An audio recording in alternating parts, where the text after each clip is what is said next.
Welcome, everyone, to the top 16, the actual top 16, past the wild card of the Gen Con World Open Qualifier. I'm Ryan Staniszewski, here for Gold Squadron Podcast. I am with... Chris Allen. Hi.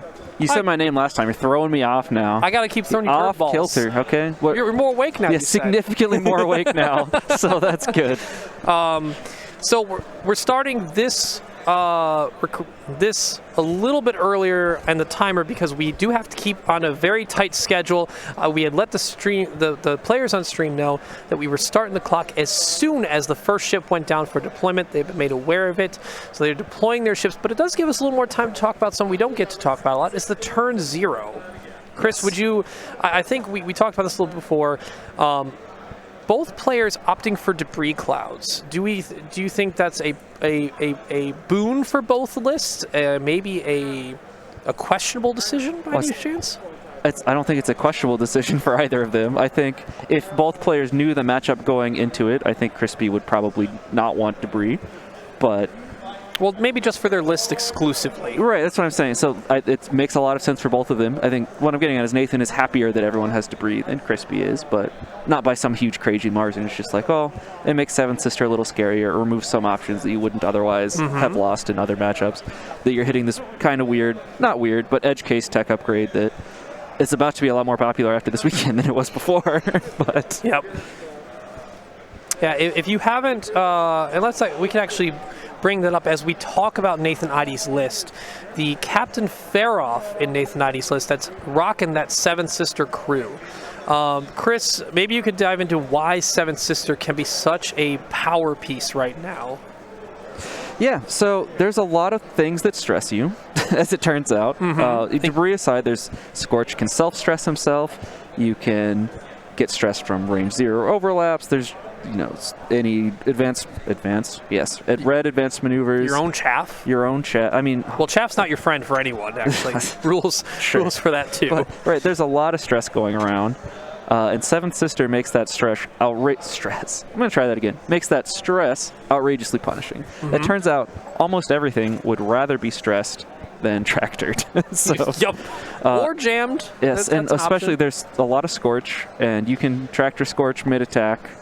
And in some cases, you can remove his attack from existing in the first place because he no longer has attack arc on the defender because he tractored it mid-attack. Yep. So now let's quickly swap over and talk about Scorch then to make sure we clarify for Scorch. Does he still get his attack dice after using that stress anyway? Yes, you do. Okay, so while you perform primary attack, if you are not stressed, you may gain a stress token to roll additional die. Yes, and all Seventh Sister does is replace the stress with something else. Yes. You've already done the thing for Scorch. And usually, in almost all cases, Scorch can just choose to rotate for another stress. Yep. Get it back anyway. Get it back anyways. But there are some times where it's not an option. So just if things in very odd angles can happen in this game, since arcs aren't 90 degrees and rotates are. Things can get a little goofy. I think one of the more convoluted and very difficult things to answer rules-wise that I think you brought up in the past dealt with Scorch getting odd tokens in mid-combat and his attack and all that stuff. Thankfully, Scorch doesn't have trick shot or anything goofy to get into really weird territory here, so we're safe. So we don't have to go too far off into nonsense land. But it's just so Seventh Sister... there's a lot of things with stress as a cost, and the timings can be weird, so you do a lot of tractoring of things mid-combat. There's no mines or bombs in Nathan's list, but if there were, you can start tractoring people onto your bombs and mines. It's just really good. It's a really good card. And I feel like most people watching, we're up to, I was going to say it's so early, but it's no longer so early. We're into reasonable human being hours. Yep. Are going to be, it's like, everyone watching knows about, what is generally perceived as the best list in the game at the moment. These two bombers, Scorch, Malorus, and Kylo. But it's probably worth going into on some detail. So the FO Bomber is the real powerhouse of the First Order. Yep, and would you say Grudge is probably the #1 in that regard? Sure, we have Grudge and a pilot with no pilot ability is the other option, so so yes. We'll get to why he doesn't have a pilot ability. Yeah, but yeah, so the short story is Chaff lets you, in a very uninteractive way, you're always going to be able to do it if you know where your maneuvers land. You can boost and drop chaff missiles on people, so you're always jamming things, and then half the time you're stressing them, which is absolutely brutal. Ideally, you're dropping it right in front of them. Actually, we'll get into that interaction later. So you can drop them out with 2 and 3 banks, 3, 4, 5 straight, after a 1 bank or 1 straight boost. After you might have boosted and then moved and then barrel rolled the previous turn. It is wild. You can go anywhere you want. The map is huge. It looks like a giant furry spider. I would say you don't want to be in front of them, but you also don't want to be to the side of them. So it's all sad. It's all sad and bad. Yep. And then that's just the chaff part. How about the prox mine part? And then anytime a bomber blocks you, anytime you run into one, it's just going to boost over you and drop a prox mine on you. Yep. And unless you're a medium or large base, it's a little more difficult. I mean, even then, you have to block it straight head on to not be able to. So, and then, you're taking a prox mine, and then even worse, Grudge is going to re-roll it. So these prox mines hit for 2.5 damage instead of just 2. Yep. And since prox mines do crits, re-roll's pretty good. Makes ships that are 3 health very scared. Yeah, so as you probably have noticed from watching the stream over the past few days, there's a lot of low agility stuff, and there's a lot of low agility stuff because everyone is horrified of FO bombers. Yep. Now, Eide, as we see on Nathan's side, we're going back and forth here, but I think it's good fluidly talking about this. So it was recently clarified, at least for Gen Con. Yes, there's nothing official. Yeah. But D told us. D told us that Eiden's ability works for all of the prox mine damage. Yes. It was a question. It was a question regarding whether or not Eiden stops just the first damage or the second rolled damage. Yes, because damage in X-Wing's dealt 1 at a time, but there are clear points where it's grouped, and Eiden says 1 or more damage. You never suffer 1 or more damage. That's not a thing that ever happens. Or you never suffer more than 1 damage. So, but we all know what it means for attacks, but for other cases, it's a little more confusing. But we're actually off to the races now. Yeah! So one thing I kind of want to hit, yes, and Twitch chat is correct, you can Kylo the prox mine damage too. You can Kylo any damage. Wait, really? Yeah, Kylo doesn't have to be during your attack. It's just if someone's in your bullseye arc. I keep reading about that, like that Kylo, and like, man, that's just, you just flip things. It's brutal, yeah. It's brutal. Yeah, I mean, and he doesn't spend that much force, so it's like, well, you just have force to blow. So yeah, sure, you know what? Why not? Crits. So one thing I did want to hit on before we get too far into this is Nathan probably has a very large advantage in going into this game, not because of anything other than what scenario they happen to draw. There are very few ships and lists that are good at salvage mission, and it's like TIE Fighters and Reapers is the list of ships that are good at salvage mission. Turns and Nathan has a lot of all of this. Reapers are still allowed to boost. It's not a boost action with their ailerons, so they can just boost around just like normal and go hang out with the scenario piece, doing whatever they want. TIE Fighters, because of Eiden, you're not super worried about losing your action 1 turn to pick one up, and then you have a 2-point ship that you don't really care if it gets shot at to drop it. It's not really a big deal if you can't barrel roll. Versus these FO bombers need to be able to boost, and they need to be able to barrel roll. Kylo needs to be able to boost. Malarus, similarly, just another incredible salvage mission ship. The FO fighters are definitely more of these salvage picker-uppers. Right.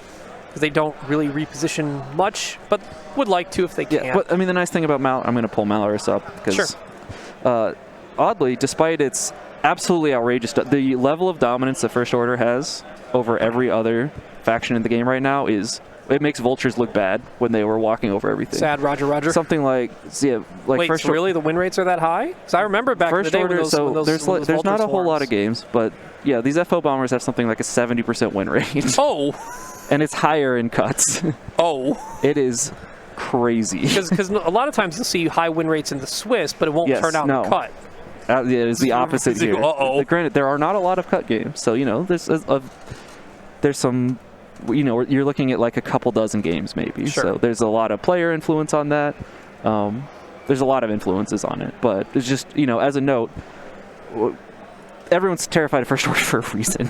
It Or is should generally be if they're regarded, not. yeah, it's generally regarded as the best list in the game, and generally by a decent margin. With the second best list, generally, I'm speaking generalities here, so I'm sure some people in Twitch chat are very mad, saying no, this other thing is the best thing. If we average everyone's opinion, it gets to First Order being the best by a big margin, and then trailing behind it is these variations of Empire lists. Yes. But another nice thing about seeing these Reapers, and so Vader X1 has serious chaff problems. If you chaff him, his locks break. Yep. If he lands on the chaff, he's just sad and will generally just die. Yep. But I guess to skip a step, generally when you're chaffing things as First Order, you don't want to land the chaff on them. No. You want to land it in front of them so their maneuvers land on it, and you take away their action in addition to jamming them and potentially stressing them. Because if you land a chaff cloud on someone and stress them and they do a blue maneuver, they're just fine. Yep, they clear the stress. They still get jammed, and they still Yes. lose their lock. But then they still get to do their action. The key is denying the action that turn. Yes. And so importantly for Vader, right? If you stress out Vader after his maneuver, it's generally game losing. But when you have access to a Reaper that can aileron and just coordinate you whenever a chaff happens to be thrown in front of you, and you can barrel roll out of the way of it, it makes life significantly easier. Yep. Now, I played Crispy in Swiss, and he set up the obstacles, and my guess is very similar in this sort of line here. Yep. Where he can pressure clouds existing here, and here, or out here, Yep. and here. And I mean, we're seeing that exactly here. I'm going to do a little bit of drawing so We have drawing powers again. yes. So just for anyone who's not aware, generally you can drop these. So you can't get them much. This is going to be very approximate, so I apologize in advance. But you can drop. So from this bomber, we can drop these something like here to here. Yep. And then that line goes to like here to here. And then same story over here, though. Of course, we wouldn't really want to do that. Yeah, because you already have another one we have here another anyway. bomber who has better angles, and he can do things like put it here. So Vader is. I'm going to start clearing these out. so we can start dropping chaff like here, which means Vader is just not allowed on this side of the board. No, not at all. Because again, if Vader rolls up and gets chaffed like that, his locks are gone, and this is TIE Advanced Vader, so Yep. we hear a lot of Vader talks. I'm just going to pull it up for a second. I apologize if I'm patronizing you, Twitch chat, but there's a very important thing here. Advanced Targeting Computer requires a lock. Chaff breaks locks. Yep. Vader X1 is even more sad than most ships are. If anyone knows what it's like to shoot a Vader without a lock, you're a TIE fighter. Yeah, it's horrible. It's horrible. You don't want to be in You're that not there to world. be a TIE fighter. You're here to be a TIE Advanced with a lock. Yeah, Dion came and fixed the telestrator for us, so I'm allowed to draw. We can John Madden all we want. It's great. And what Crispy does like this early pressure, most people are not prepared off a deployment to handle these FO bombers. Right. Yeah, you get one turn to get in the place you want, and you've got get chaff one- clouds almost in your deployment You get one area. turn from your deployment to figure out what you want to do, and then it's there. Yep. Something Nathan's doing here that I like a lot is, so these TIE fighters there's some combat happening here, but we're kind of skipping over it because it's very unlikely that anything takes damage. It's just nothing particularly exciting with how far away everything is, and it's all the low attack die ships. But yeah, so something Nathan's done here that I really like a lot is these TIE fighters are coming around this way. These TIE fighters are coming around this way, presumably. Only 2 of them can get chaffed. Yep. Unless this bomber, unless our bomber here comes up this way and chaffs, and this bomber chaffs up here, which means that guess what? Faroff and Vader can do whatever they want down here. Very free. Yeah, you don't want, it's in most games with 2 chaff clouds, you want one when you're facing Empire dedicated to like the TIE Swarm. Yes. The TIE Swarm or the mini Swarm, or the amount of TIE fighters there have to know they can't be tight like they're used to. Right. You got to spread a little bit so only 1 or 2 of them get chaffed. And there's no Howl Runner, so there's not much of a downside for not being together. Sure, you lose Eide, but there's not a lot, like this First Order list, yes, it does a lot of damage, but most of the damage it does is from things like prox mines and from things like the Malorus cluster missiles can be absolutely savage to your poor TIE Very fighters. devastating. And ironically, the safest place to be when Malorus is looking at your TIE Swarm is on a chaff cloud, so you can't be locked. Yeah. But And to note, this is Malrus up here.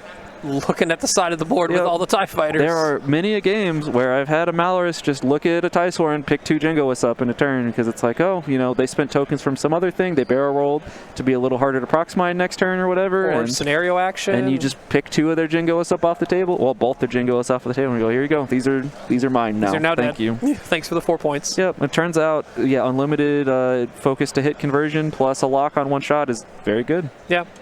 And then having the other FO Bomber here say, I have to keep your ace in check in some capacity with my chaff cloud. Right. Well, and so the nice thing is, every turn that you do not drop a cloud chaff. So one thing that we see a lot of, I don't want to say like novice, that's not really what I mean, but like people when they first pick up the first order bombers, they get very excited to chaff cloud things as fast as possible. They want to get the chaff clouds down because it feels good to chaff things because that ship is sad.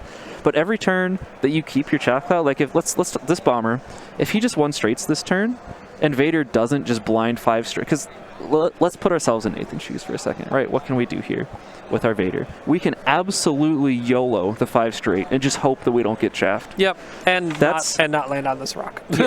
Generally, that's not what good X-Wing players do. Nope.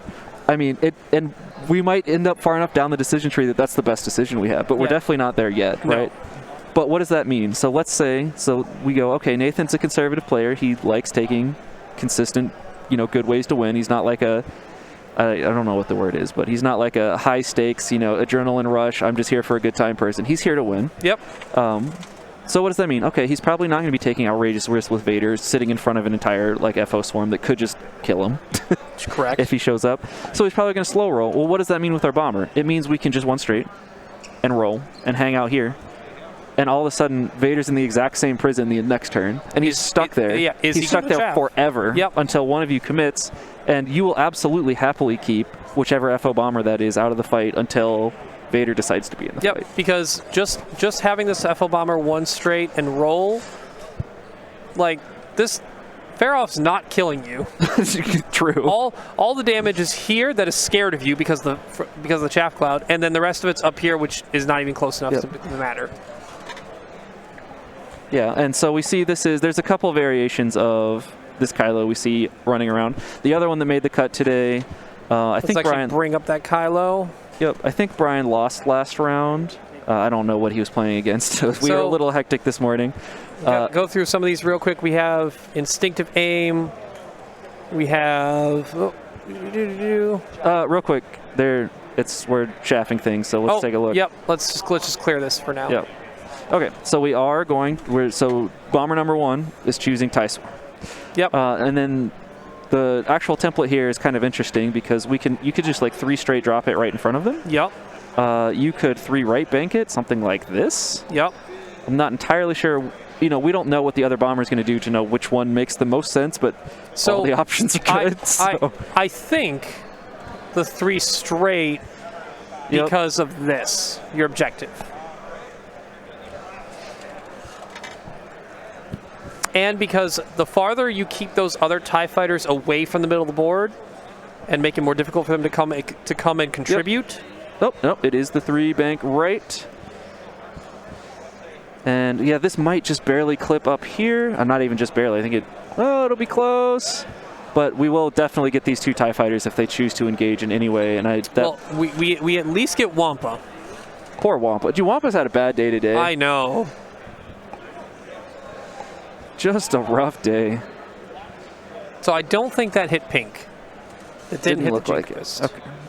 And it looks like we are going to go ahead. So this is interesting. I hope he doesn't chaff here because you got to keep Vader in check with a chaff. Nope. I just heard going to chaff as well. Yeah.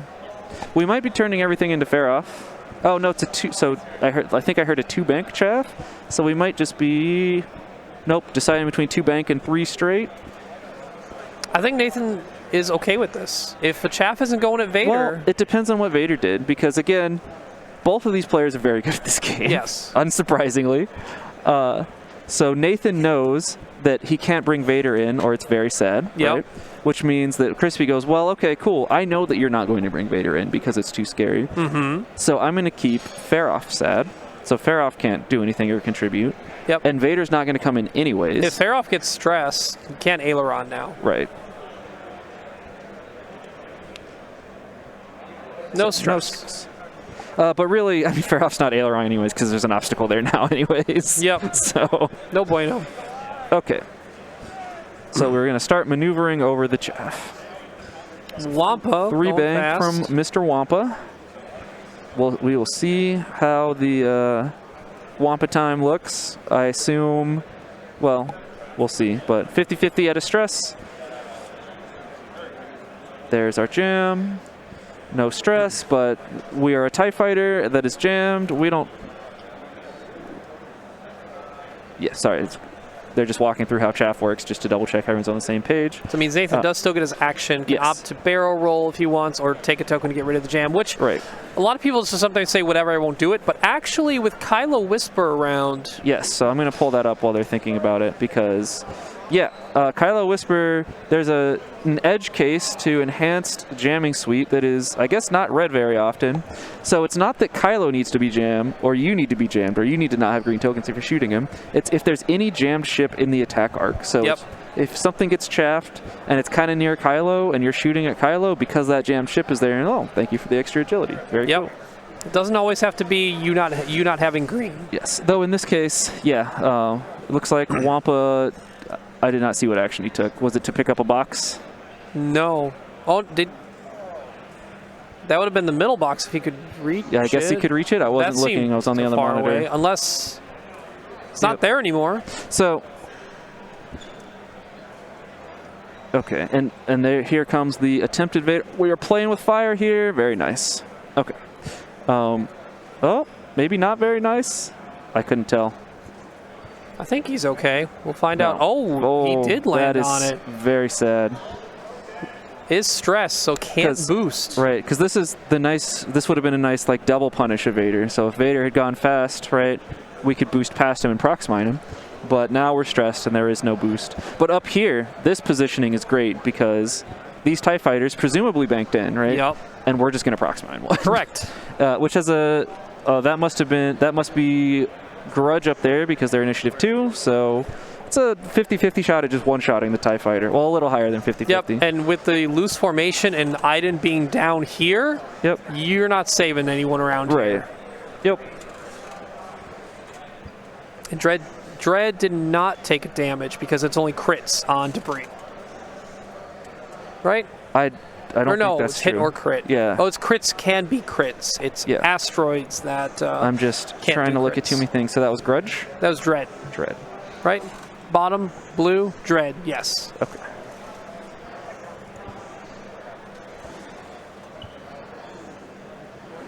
Iden's going right onto the cloud. Yep. 2 bank.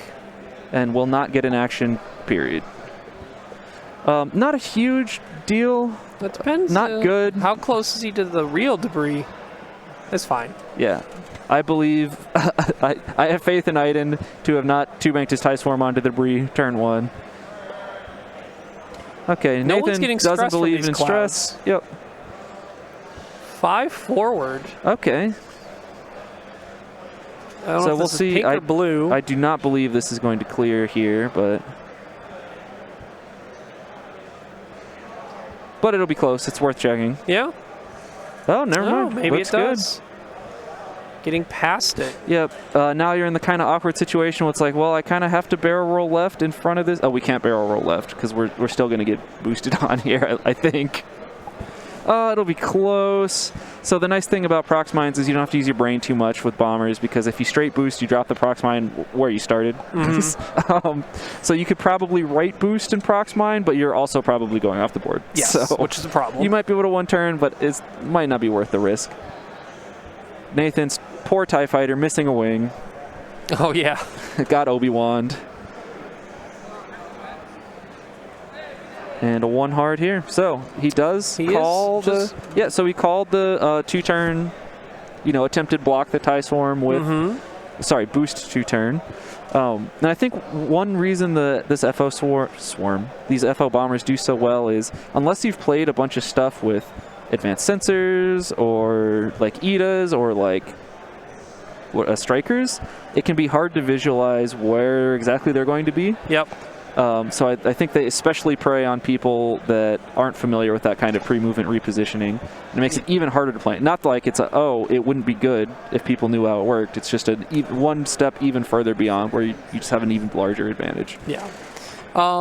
So we'll probably have to double check who has what boxes, because we see one still exists here. This one's gone, so someone picked it up. Middle's gone, someone picked that up. I believe this is a box being carried, and this is a box being carried. So, does Crispy have any boxes? There's... I don't think so. One here. There was one here. Someone picked it up. We'll have to... we'll figure it out. We'll check with them. Actually, it'd be the real easy way to figure out is when they flip the score sheet, and we'll check in the player cam. Yep. So Vader just did a 1 straight, I believe. Yep. Checking locks. I mean, that dread seems pretty spicy. Yep. I mean, those are the scariest thing to your list. They are the primary damage dealers other than Kylo. Do you think the 2 straight skill bombardier makes it to anyone? So the Prox Mine template is about a 3 straight long. Okay. So it's about a 5 straight behind you. So probably, again, like, I'm really bad at telling what things are on a stream camera. Like, it's hard to tell because we're at this angle, this like somewhat of an angle. It's not always consistent. Nathan opting to take the target lock, so hit crit into Dread and takes 2 shields. Actually, shield crit because he already landed on the debris cloud. Damage sensor ray is terrible for an FO bomber. Well, I mean, it's already stressed, so it's not... It's not a good look. Yep, very painful. But having to take an action next turn to even allow yourself to do it again is bad. It's a good way to get killed by Vader. Yep. Now Vader can... So you would expect Dread to try and do a 3 straight next turn just to get tight with Vader. Yep.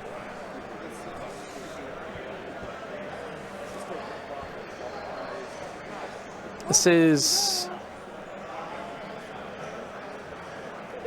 So, single crit from Malorus? Yeah, there's a marksmanship happening, so it must be Malorus, not Kylo. I think it's to up here. Yep. Because Malorus is here, and so that I don't know which TIE fighter that is, so I'm going to trust you. TIE fighter Jingoist. Blue. This... Okay. Took 1? Yep. Well, we know what the crit was. No. Did he take 1? I didn't see evade of any kind, but you know what? I'll put it back. We'll check later. I might have just missed it. Yeah, we'll figure it out later. It's fine.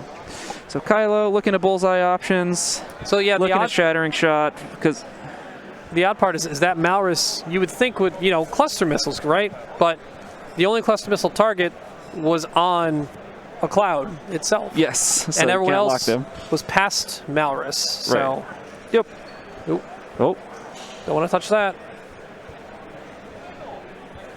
I think it's just this. There you go. Thank you. Okay. So Kylo doing instinctive aim.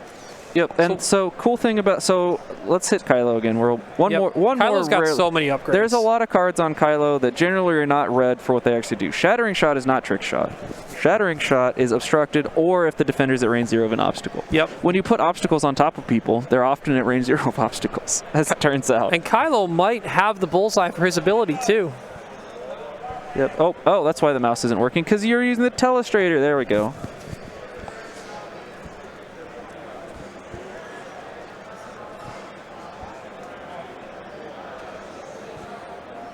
So not a great start. Double blank means advanced optics isn't going to save you. Yep, it's probably still worth doing. Optics just for 2. This might have been just his primary. No, he did the concussion because it's range 3. Eide probably just takes 1 and says, I'll keep my Eide charge because Crispy, we could hear Crispy say he was trying to say, let's burn the Eide charge now. Not so much. Not so much. Without burning the Eide charge, that means it can be saved for that Prox Mine, that 2 straight drop that might threaten Eide I'm not sure what shot. That must have been... This is Scorch going range 1 into Wampa here. Yep, poor Wampa. Doing optics. So he's considering Eide because it's a hit crit left over on Wampa.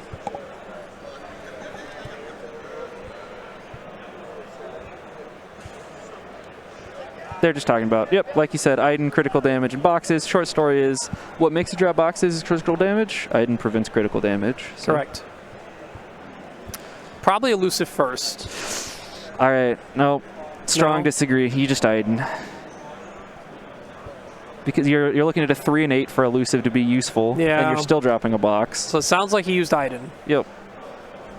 And I'm going to go ahead and mark that because it does. Oh, wait, we don't. Do we have an Eiden charge on here? No. Okay. Well, Eiden charge is gone. Eiden charge gone.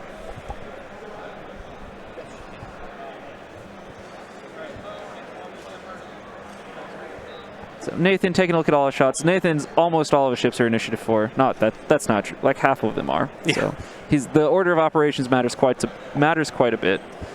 So we'll see what he chooses to do. But it'll probably take him a second to figure out what he chooses. So Eiden rocking that ion cannon. Who would you target at this point? Just whatever shot is not range 3, or? I mean, you probably don't want to shoot Malorus. No. That's not a. I don't that's know not if a good Malorus use of used to time. charge. I assume this is Malorus' stress charge, right? Oh, yeah. But Ioning Scorch might actually be an advantage for him, oddly enough. I mean, so if you can randomly ionize Kylo for no reason, you might just automatically win the game. Yeah, that's that true. would be big.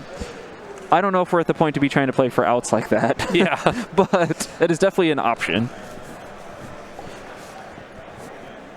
That's not something I would be trying to do. Because the nice thing is when you have Vader against these lists, so Vader X1 is not TIE Defender Vader good at killing Kylo Whisper, but you can still do it pretty quickly. Oh, yeah.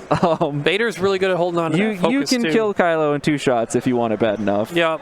So this is the ion cannon going into, I think, Scorch. Yep. Scorch just takes a damage. Yep. No big deal. I think, yeah, at that point, without a mod, that ion cannon is just to put a damage on Yep. something. Just trying to hurt things.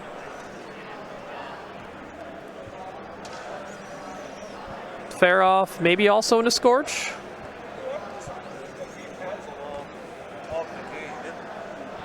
Trying to figure out range 2 or 3. Looks like I Maybe assume 2? range 2. Yeah. And still has the 7 sister mod, so well, won't end up mattering here, but has a real chance of. Still another damage into Scorch. There's still a Wampa shot coming into Scorch. And Scorch there's not a might- lot of mods yeah. here, but like it could be bad. Yeah. This is Bombers. Bomber Grudge up there into range Yep. 1. Box picker upper takes 2. Wow. 2 into pink Jingoist. Okay.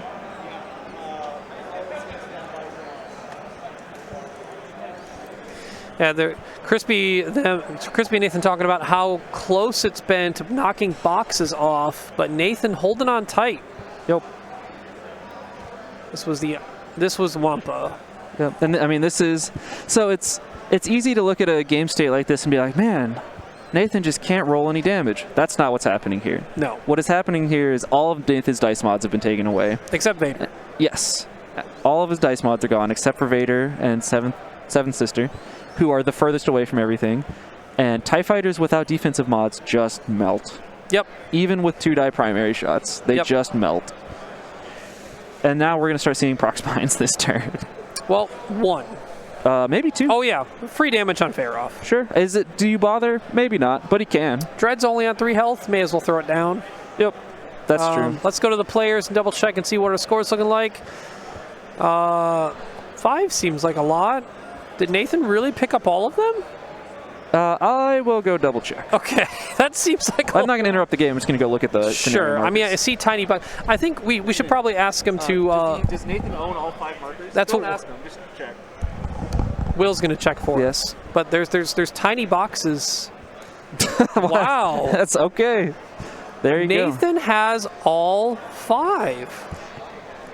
Crispy Will. just zoomed by So, it and went for blood, but If you remember, there was something I mentioned early in the game where TIE fighters and Reapers pretty good at salvage mission. yeah. Well, even Vader picked one up. Yeah. Well, because I mean, are you going to kill this stuff? No. No. But Vader. This is a Vader without afterburners. And let's look at some of these Vader upgrades though in general. He's There you go. stacked, but I'm going to take Vader off here so you can see all the upgrades. he's got a better. pretty ignorable predictive shot. There was just Yeah, 1 point left. sure. Right. Yep. Here's there the you go. real beef of it. Right. Passive sensors is the big one. Against other I-6s, passive sensors can allow Vader to do actions in the engagement phase when he activates an I-6. Yep. There aren't any other I-6s here, so I'm going to clear this out. So that one doesn't matter right now.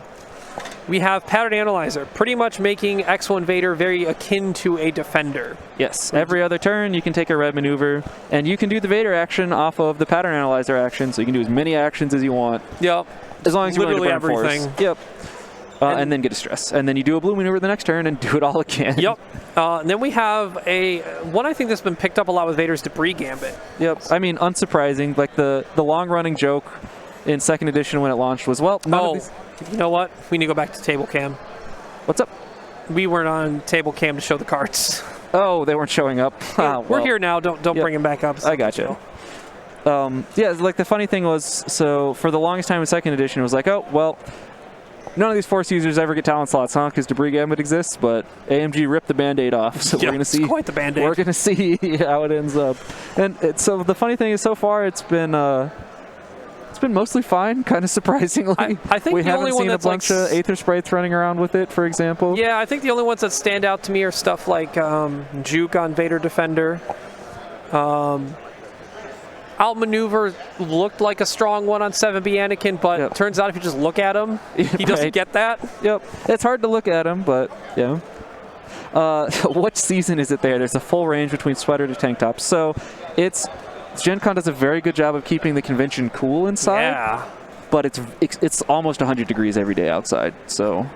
I think it's from the humidity. All right. The humidity's been crazy. Person who doesn't live next to the ocean, whatever you say. I live next to a lot of lakes. Doesn't count. It's different. I know, fresh water.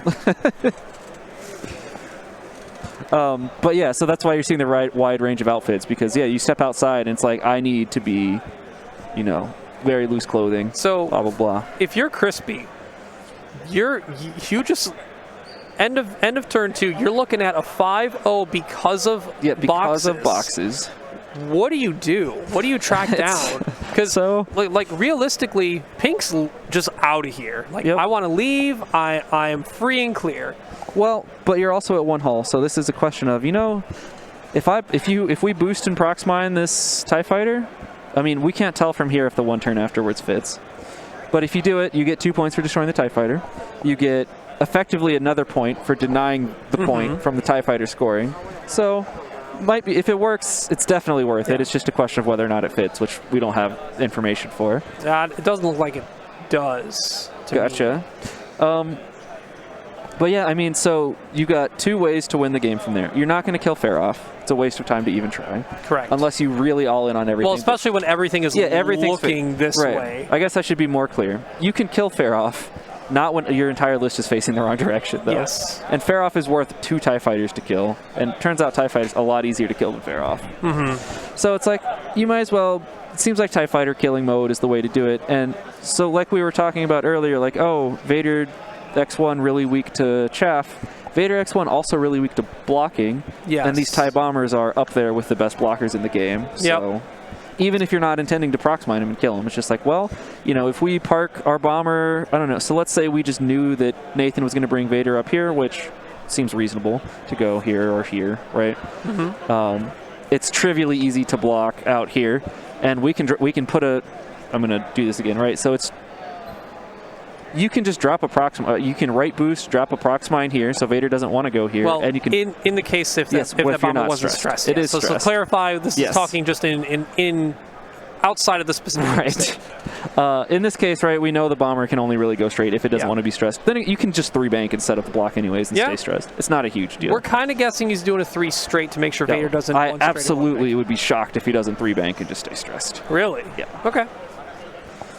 Because you're expecting Vader not to go this way. Vader's maybe expecting the 3 straight, so just go this way and drop the bomb on him since he bumps into you anyway. Well, it would be a next turn problem, but yes. And, even faster straight isn't a super bad plan. So the thing to remember is Vader can't barrel roll because he's holding a box. Correct. So if he lands behind you, you're just getting a free prox mine. Yep. So the Well, if he lands behind you but still gets to shoot you. Well, if he lands behind you, how's he going to shoot you? Well, you have to clarify landing behind bumps or not. I'm saying, like, if you overshoot Vader. Oh, that. So Vader lands in this area, your bomber is in this area. Proximine. It's just Proximine. Here, hold Yep. this one. So sure, you could clear stress. You could like 1 or 2 straight or whatever. But I think there's a very strong play in like 3 banking. I think there's a very strong play in the 4 straights white, if I remember right. And just getting out, right? We don't want to lose bombers here. Vader could Talon roll or 4K. Probably can't 4K because of the debris, but again, it's kind of a weird angle. But that would be a very blind maneuver, and if your bomber didn't overshoot him, it's like near auto lose the game status. So Yes. we're probably not going to see Nathan do that. Yeah, and Twitch chat, 3 hard right might also be an option, right? If we just come hang out over here, how's Vader going to shoot us? He would have to 2 turn and just hope. But again, if we did literally anything else, then Vader's facing the wrong direction for like 3 turns and not contributing. This is why these bombers are so hard to play against, because not only do you have to, shoot them and such, but their threat map is huge. You're playing like this weird shell game against your opponent. It's like, well, my bomber could be in 1 of 9 places, and if you guess wrong, it's horrible for you. It's horrible. And if I guess wrong, it's like, well, okay, you can shoot my bomber this turn. Here comes the attempted 2 straight Proximine onto the Eide, who it'll be close. Short, not quite. But might still run over it if it banks or turns. Yep. But I'm going to kind of guess Eide went straight. Yep, I would assume so. Probably worth trying, especially since you noted that's our... No, that bomber's not hurt. Never mind. But, not a huge deal. We are taking the boost. Probably like a 2 or 3 turn or a bank to look at that pink TIE fighter and try and That is Grudge, right? That is Grudge. Could also just be a 1 turn. And you've got the automated target priority. Yeah. Pick up the calculate. Just try to get the kill. Well, he did do damage last round. Oh, true. Yes.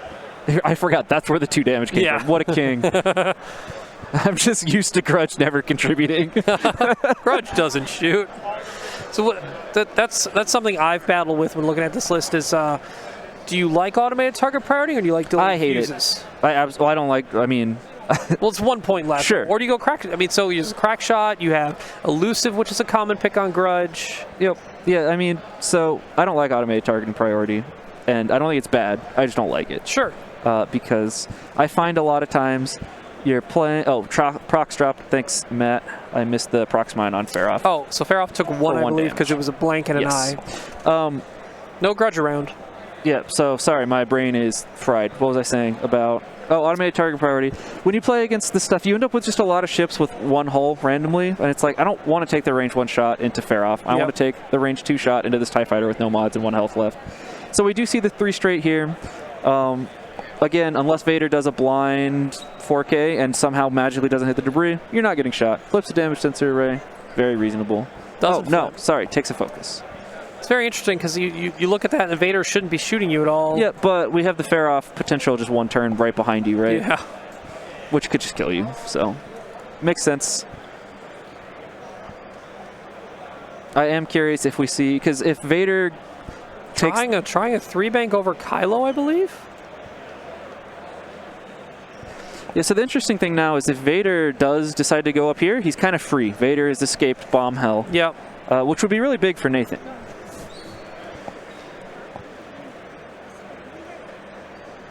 That seems clear. Big zoom. Yeah, just keeping the stress with Dread and turning a spot that more likely would have gotten him the rear. That 3 turn down here might have been pretty nice. Well, but then you don't. It's really hard out to of the be game. Super wrong, right? Like the only way that this maneuver is quote wrong is if Vader takes that like right 3 turn, which would be really risky.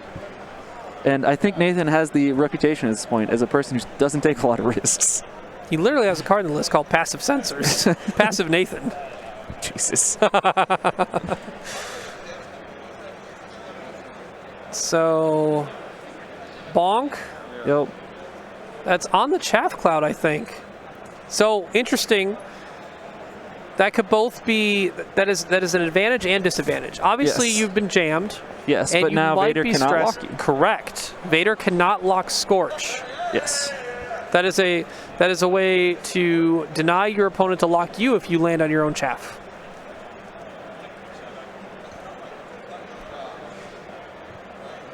So, do we get a shot here with our bomber at the top? It'll looks be like no, but it close. could be very close. I mean, you take an evade or a focus and just... I'm chilling with the box. Can't do anything else, so... It's a good call, though. If there's one thing we've seen with Nathan is he's quite adept at gobbling up all the objectives early game. Yep.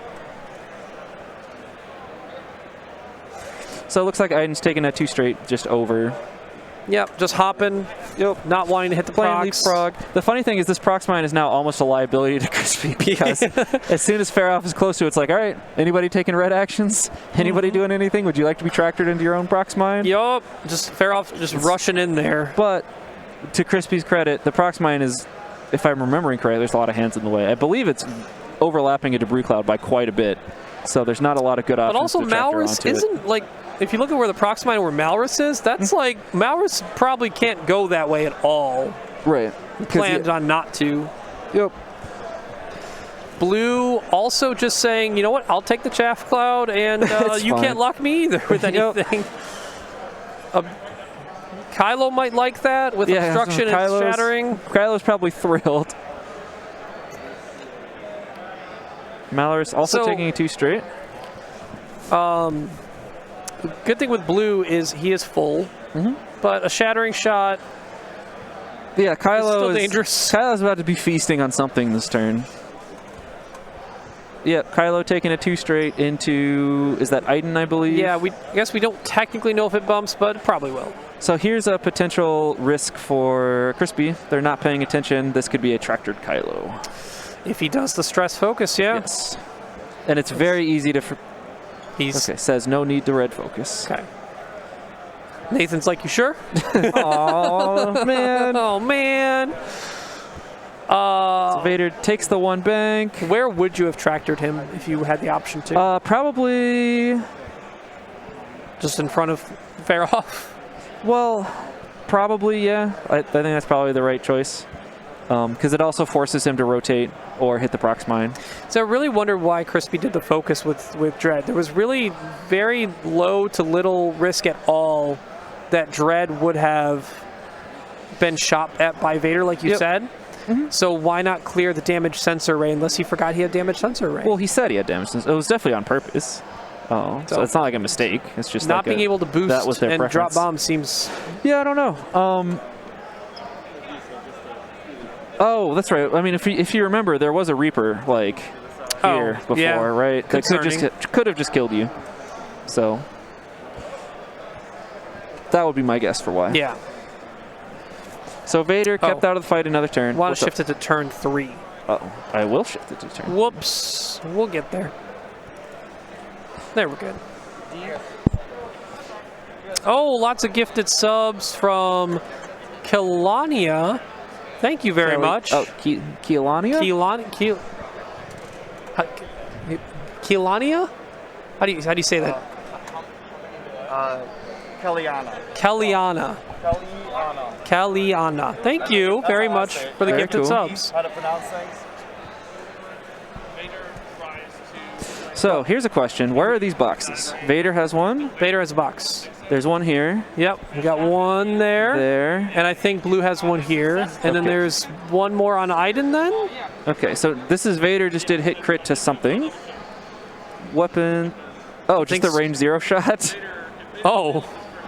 Okay. Yep. I mean, maybe stuff goes through and it did. Yep. We'll have to see what that crit is. Did you hear? It was a weapons failure. Ah, okay. Well, I mean, FO Bomber wants to drop bombs. This is Kylo Predator. He is spending 2 force for the shot into, I believe this is the blue TIE Fighter. So all the force has gone off of Kylo. Kylo is making these face. So the first card is face up, wounded pilot. Then it's gonna be a face down, then a face up because of Kylo ability. No, it's just 2 crits because there's an evade. Oh, there. okay. So not dead. 1 health TIE Fighter still hanging around. Yep, and that is the blue Jingoist. Yep, right? both Jingoists at 1 health. This sounds very familiar for last game. It does. And I believe there was a box on that TIE Fighter, right? I saw them pick it up. Gonna have to drop the box. Yep. They might just be waiting. You got it right. All right. Oh, he did drop it behind. Oh, okay. Gotcha. It's just hiding. All right, and we have a dead. Blue did die. Yeah, super dead. Goodbye, Blue. Goodbye, Blue. Was yours all jacked up? Yeah, it was, yeah. Sure? Yeah. Okay. I think they're at I4. They all get to shoot at the same time, so Blue does get to shoot. Yep. If you're Blue, do you strain or deplete Scorch and shoot at someone else? Or do you strain and shoot him yourself, with Scorch being at 2 health? Sorry, I'm listening to what Nathan says. Yes, so he is choosing.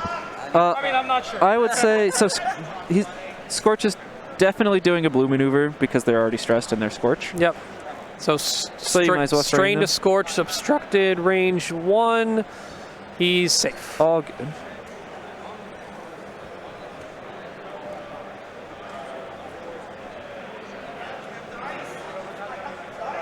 Yep, Jingoist off the board. Goodbye, Jingoist. Yep.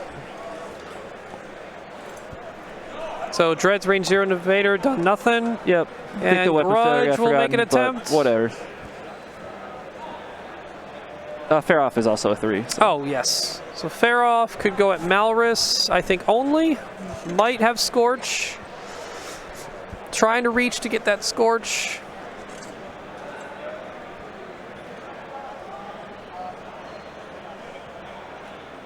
Malrus it is. Going into Malrus. Safe.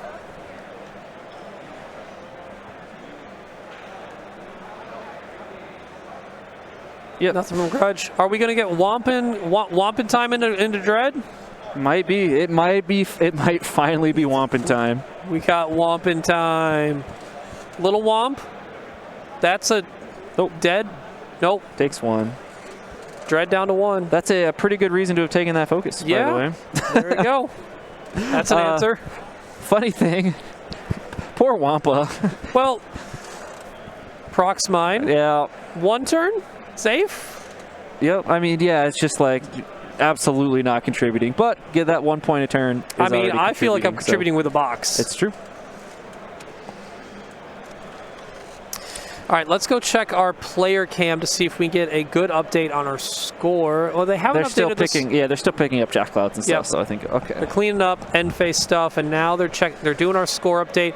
Nathan should get 4 more. Yep, to 9. And it's turn. Let's turn 4, but it Should be turn 4. Not a big deal. So I will get that over here. And, you know, I think we have a Nathan theme on Salvage Mission now. We just don't kill things. We just pick up boxes. I mean, you would think that rushing in and picking up boxes would be a dangerous thing to do with all of your ships, it but clearly is. But if you're not going to get actions anyways, you might as well pick up boxes. And the funny thing is, so usually, you know, when we see a list like, all right, you know what, I'm going to go, or a player, I guess I should say, like, all right, you know what, I'm going to go pick up all the boxes. It's a very good way to lose the game. Yeah. Because all your stuff just dies. a lot of people are very used to salvage being the, maybe one of my ships can pick things up, everyone else kills each other, and then when I feel like I'm ahead enough and I'm not threatened, I go pick up other boxes people to try call and it close like out the chance game. engagement with extra steps Yes. often. But Nathan really showing us, and kind of everyone is just conceded at this point. It's like, you know what, all right, I just have a bad salvage mission. Sure. It's fine. You know what, but everyone else has a bad salvage mission, so it's fine. Nathan does not have a bad salvage mission. No, Nathan's like, I want the boxes, give them to me. Let's imagine ourselves in any other scenario, right? We'd be in a situation where the score is like 2-2, 2-3. Maybe Nathan has done a little bit more damage because he'd be, you know, like Vader probably contributes more because he's not holding a box, right? Yep. But probably nothing hugely major or different. But Nathan may get to like 14 or 15 points purely from scenarios, and if he destroys Dread and Scorch, that's 7. It's like game over. He only needs 4 more points in Dread and Scorch, basically. But from Crispy's side, right, Vader's unhurt. We have 2 scenario points, so we have 18 to go. Faroff is a nightmare to kill. Vader's a nightmare to kill. And like, the funny thing is, so it's like usually when you put all this effort into scenario, it means you're losing the damage race on the other player. but Nathan's scenario point gain is so fast Yes. that it might not be relevant. Yeah. Like, yeah, if this were a 3-hour game with no time limit, it might be the case that, like, yeah, you know, or with no score limit, eventually Crispy's going to come out ahead because Nathan just doesn't have ships left, and he just has 5 boxes every turn. He just keeps taking them. But in this case, you know, we've got 24 minutes left, which is probably another 2 turns, if I had to guess. Maybe including this one, maybe not. Yeah, it depends. There are a lot of ships on the board to move. This is stuff in the way, bombs to lots put of down. system phase, bombs, lots of range measurements for stuff like Seventh Sister. The turns are a little slow. Duncan came by, showed us the score. I didn't see what it was. Duncan won. 20. Oh, Duncan's just flexing.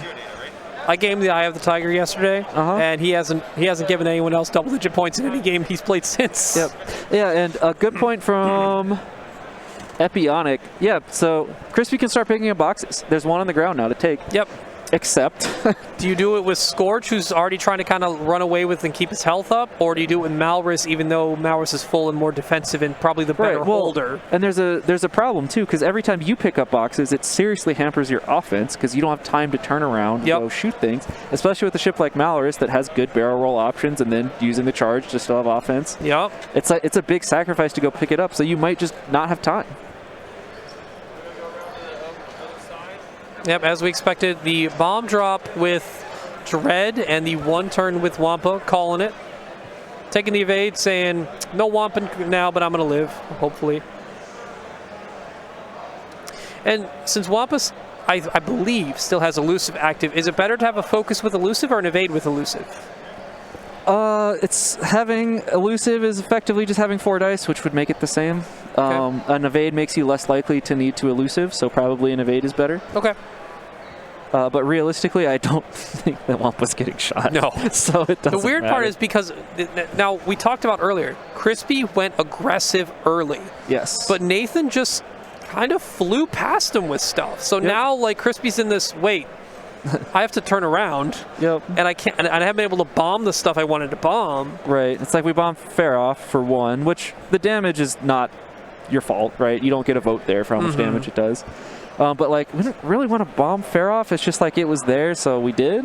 Yeah. Which, don't get me wrong, I'm in for. It's fine. But it's like, Take it while we you did have not it. bring FO bombers to bomb Reapers. That's not what they're here for. No.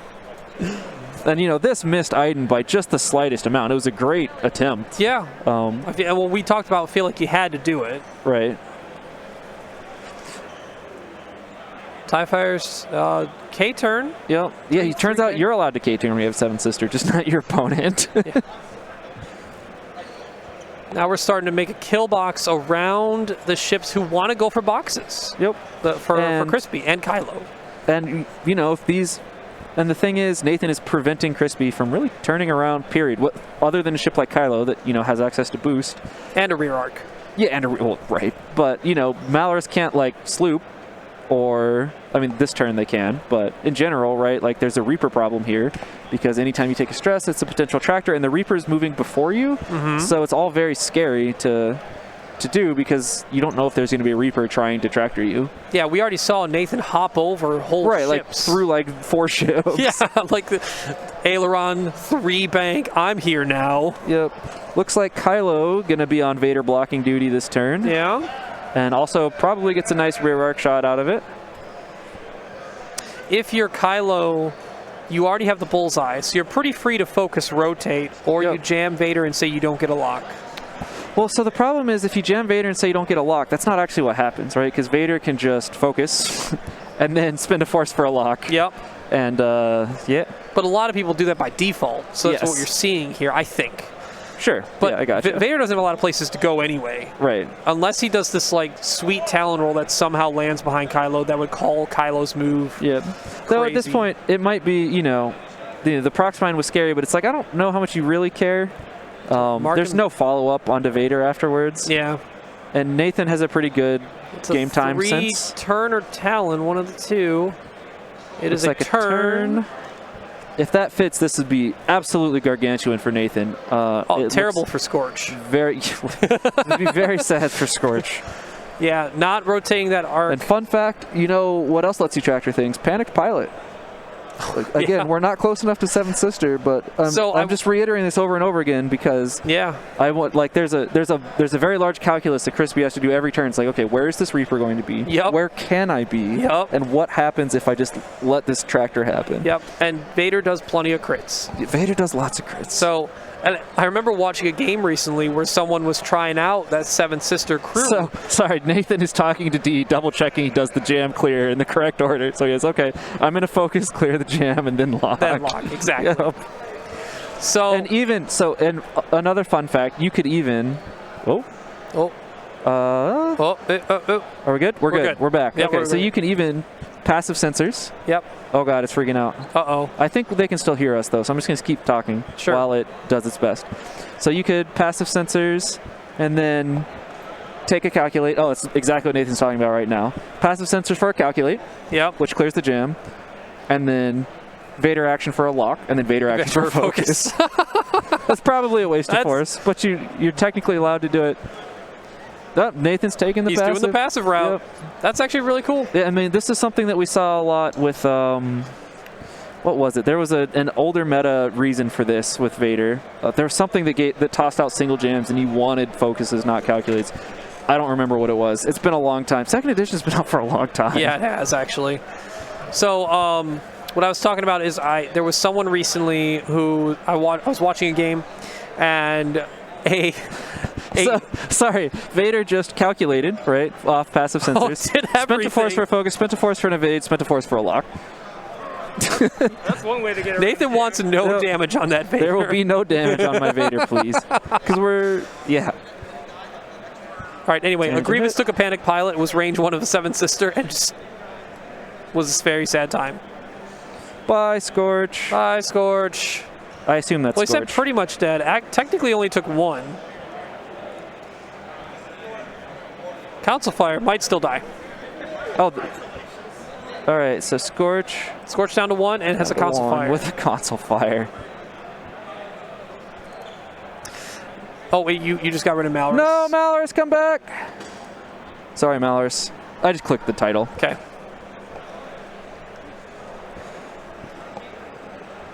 Malrus, safe. Oh. No damage to Vader from Malrus. Kylo, no shot. Very sad. Focus that's rotate brutal. really Kylo nice. was there to deny Vader shot, not get arc dodge, and then not have a shot. Yo. And Crispy even said, yeah, I really should have just focus rotated there. The jam didn't do anything useful at all. I mean, it burned 3 Vader force, but really it burned everything. 1 Vader force, right? Yeah. Like, you'd way rather have a shot and have Vader have 1 more force Correct. than anything else.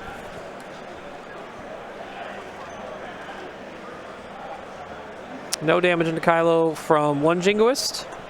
Eide, can he reach an ion cannon into Scorch? Oh, no. Panic! The sacred game state. I think people are power stancing on the chairs too much, and someone else. They're folding. They're folding.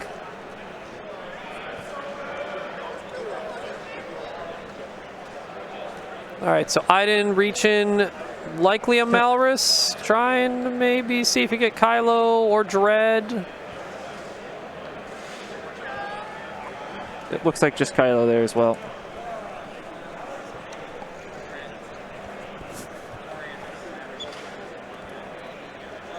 So Kylo will get the ship ability, obstructed, range 3, unless he goes in Malrus.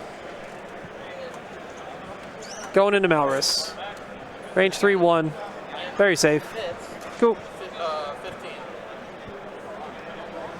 15. Hey, D. So I haven't been taking specific. Oh, they got it. We're good. I was going to go make sure that the console fire happened. Scorch. Scorch lives. Scorch not afraid of fire. Very thematic. What does the power stance on a chair look like? It looks like a chair folding up on someone's leg. We're good. Thank you, though. You take 1 foot. You plant 1 foot on the ground. Yep. You take the other foot. You put it on the seat of the chair. On the back of it, and then it folds on you. That puts a bend to that leg, and you lean on it with 1 arm. No damage. Okay, didn't miss any damage, did I? Nope. Grudge. Trying to reach, but that seems very bendy. Oh, that looks about right. Maybe? Yes. How do they pass that? I've been trying to figure that out. I think. All right, we're getting some score update. Yep, another 4. 13. Jeez. Malrus did finally pick up 1. Yes. 1. I would like to know the answer to that. There we go. We did it. Yeah, so let's start talking Before we about... forget, we're going to go back to the table first. This last time. So, and this is turn 5? Did I just turn it to 4? No, turn 5. Turn 5. Yeah, because there's been 3 rounds of scenario scoring. First turn, now we're on turn 5. That tracks. That's why I have all 3 parties involved. Yeah, like, what's the plan to win is Crispy? So what do we have to do? We need to score around 13 points in the next turn, maybe 2? Yep. Probably 2. I wouldn't be surprised if there was a lot of thought from both players this turn. There's only 13 and a half minutes left. It'll be close for whether or not there's another turn. And we have to remember this was a 78-minute timer, is that right? Yes. Max length. So Yes, 78. they may not be this game could be to the players, this game could be over in like 6 minutes, 7 minutes. Yeah, So in their minds. right. Especially when we told them that on their deployment is when Yes. they start the clock. Yep. So they may be planning for this to be the last turn. At which point, and let's put ourselves in the Crispy shoes. Dread's on 1, Scorch is on 1. Like, so you Yes. have to mitigate those dying. Yes, those cannot die. Yeah, where I think this is insurmountable. 1 could and not be auto dead, Yes. but you got to try and have 1 live. Scorch technically the more defensive, but Dread also the most maneuverable. Right. Vader's Well, and Vader Dread still has this damage sensor array. yeah. So There's no boosting. we're not very maneuverable. Kylo also not in a good spot. No, well, I mean, there's a Rear arc, It's not a big focus, deal. rotate, maybe get a shattering shot because he'll be obstructed by maybe one of these debris clouds he sets himself around. Yep. Vader might be in a prime spot to 4K or Talon roll, but if Crispy calls it with Malrus, but he can't barrel roll with We can't Malrus. barrel roll. Yeah. So the 4K seems So that's very not safe. Not super punishable. It's nice to get an extra action with Pattern Analyzer. Yes, it is. And yeah, he can relock and still have a force, and it's kind of just fine. You could even relock, spin the force for a focus. He is down to that 1 force he got back Yes, with this so round it would because be he's back to 0 force. everything on the last round. And used it all. So Yeah, worth. use the evade, use the focus. Could have just been a force. Turns out it's the same thing if you spend a force for a focus or spend a force. Did he have to spend the lock? I believe so. Okay. I think he rolled 2 hits, 2 blanks, and then changed one to a crit and re-rolled. Now, you did talk about earlier how you don't expect any shooting offense from these FO bombers. And what we're seeing Yes. right now with Grudge and how what he's ended up in is this, please come back. Let me, he's chasing, but he can't I just want to help. Yeah. Yep.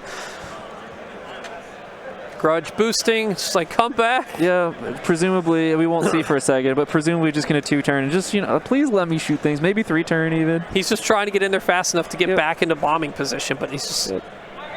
Nathan's probably not going to let that happen. Yep. Wampa might go wamping. And Wampa might start getting shots into you.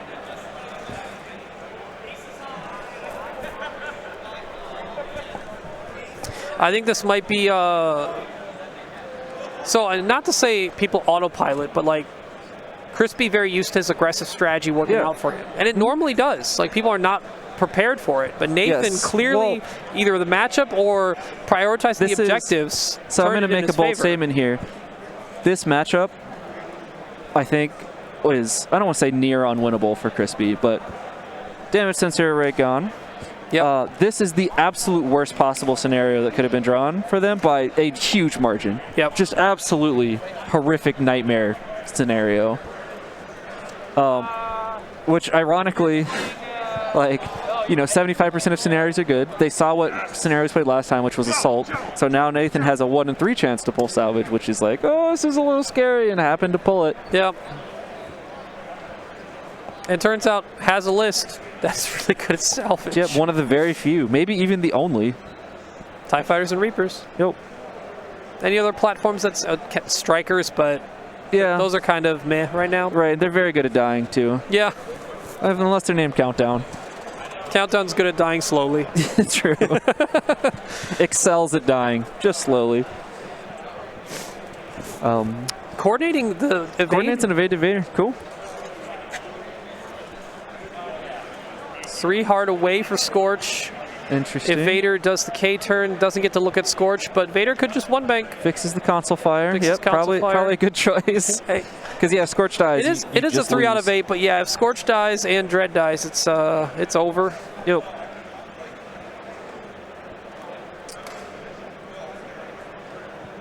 ISB Jingoist going first. Nathan's worried about them running into each other. He's like, you know what? I'm just going to do this one first because yeah, I don't want him to die. Iden and ISB Jingoist, yeah. Yep. He's okay with Iden bumping into ISB Jingoist, but not the other way around. Right. One of these is a big problem. The other one's fine. Depending on what so is it worth Kylo at all even pointing the rear arc at Vader, or should it be pointing at these TIE fighters carrying boxes? So you kill a TIE fighter, you get 3 or 4 points, depending on which one it is, because you're stopping a point and getting the kill points. Yep. You might be in the play. Like the problem is we're progressing so fast. I don't have time to do the math and talk. Sure. My guess at this point, you're very unlikely with the tools available in the game state to kill Vader. But you might have to is the problem. Yes, that's the other part. It's like you might have to do it in this game to even have a chance. So Kylo's focus rotating, he'll have multiple options maybe. Vader or something like Iden or the pink Jingoist at 1 health.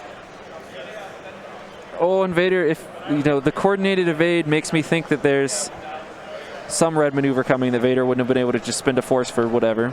Potentially, yeah. But yeah, I mean, I don't know that this blocks much of Vader's options, so Scorch probably about to have a rough day unless Vader just like one-straighted. Vader did the 2 forward. Vader is still carrying a box, so he can't barrel roll with Scorch. You're right. He cannot. The funny thing is, like... But the boxes is what's... This lead is so insane. The box is worth a point a turn anyways, so it's like, you know what, Scorch? Next turn, buddy. Yeah. Next turn. We're coming... It's just a shark in the water, just slow. And so how many points can we even prevent Nathan from scoring this turn? So Wampa has free reign. So this ISB is holding a box on 1. Okay. I think he's holding a box. Yeah, I think that's the box behind him. I don't think you can do it. If you're shooting at this, you have Grudge, Malrus, and maybe Kylo to do it. Yeah, well, and Kylo could also knock off Vader's box, right?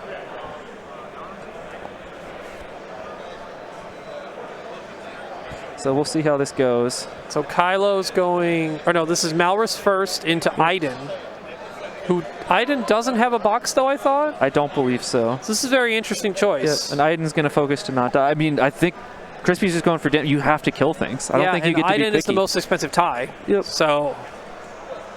And we're going to... He's going to keep plowing into Iden. Missile Iden. Presumably concussion missile. Yeah. Nathan carefully measuring range to be met with the its range concussion missile. Its range concussion missile. Force optics for 3. Iden takes 2. Still on 1. Yep. And I will get that. Okay. Concussion effect though might flip up a dangerous one on Jingoist. Iden's first is a loose stabilizer. Okay. Not great, but free and clear. Is this 1 hull at Iden or 2? 1 hull Iden. Okay. And weapons failure on pink. On here.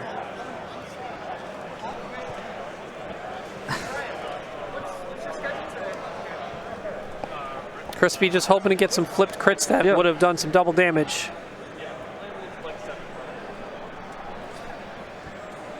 It's also over there.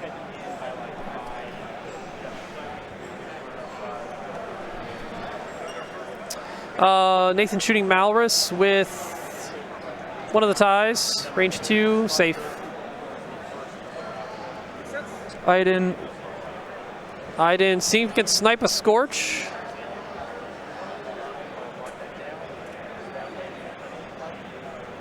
Nope, not enough range. Look, might as well take the shot at Malrus. Whatever.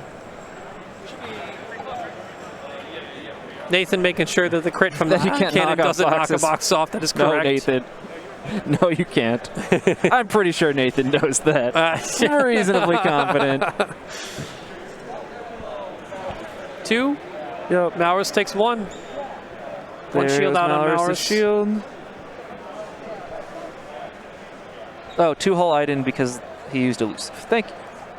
You are correct. I did see that. There we go. So fair off. That's a real fair off shot. Hit crit into Malrus.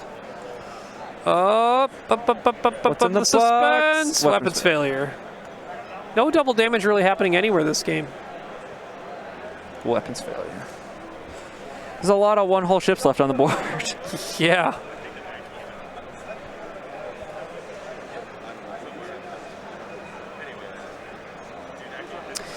If they finish up this round of shooting, they'll have one more round. Yes, but that crit does drop a box off of Malrus, though. Just brutal. It's just brutal. I think with only 1 round left, that's it. There's no way. I don't know. The amount of damage and combined fire you need to kill Vader, and Nathan's about to get 3 or 4 more box points. Yep, I think 4 more. So Grudge still hasn't shot. Yes, could knock off a box, but it's really hard because we're looking at 2 die shots into ships with evades.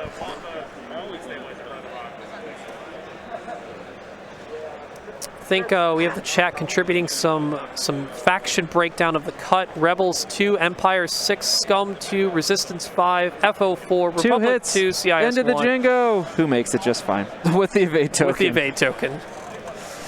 Yeah, so what's interesting is I'd have to double check faction break. So there was a lot of resistance into the cut.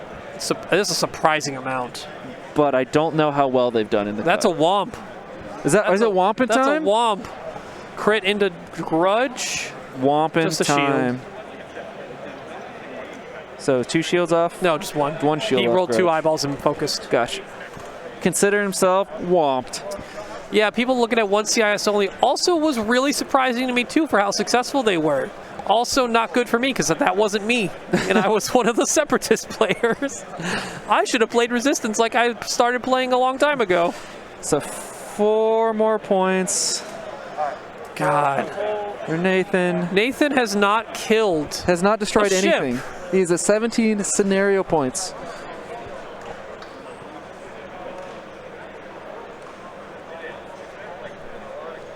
Just brutal. Do you have the bracket? It's on Facebook. It is. It's right here. People asking what I flew. I flew Django, Grievous, Cad, and a Vulture. I probably should have brought what I was playing for a while, which was Poe, 2 Y-Wings, Fin Pod, and either Kaz or Lego with Chaff Cloud. Hey, fun fact. Yeah. I also went undefeated. If you check Tabletop TO, it says 0 losses. I'm on there. I cannot recommend the sleeping through Swiss strategy enough. Honestly, the best sleep I've ever gotten in my entire life. Well, it's because you were away from your video games back at home. I mean, so I wake up, it's like 7 a.m. This is on my Thursday. roommate Chris is supposed to be playing snores. Thursday. Yeah, so a lot. Okay, and I was unprepared, so I did not sleep much that night going in. So I wake up at 7 to wake up, and I look at my phone. I'm like, it's 7. I check my watch. It's like I fell asleep at like 4:30. I've been asleep away for like 2.5 hours. Yeah. I was like, I just text D and I was like, nope.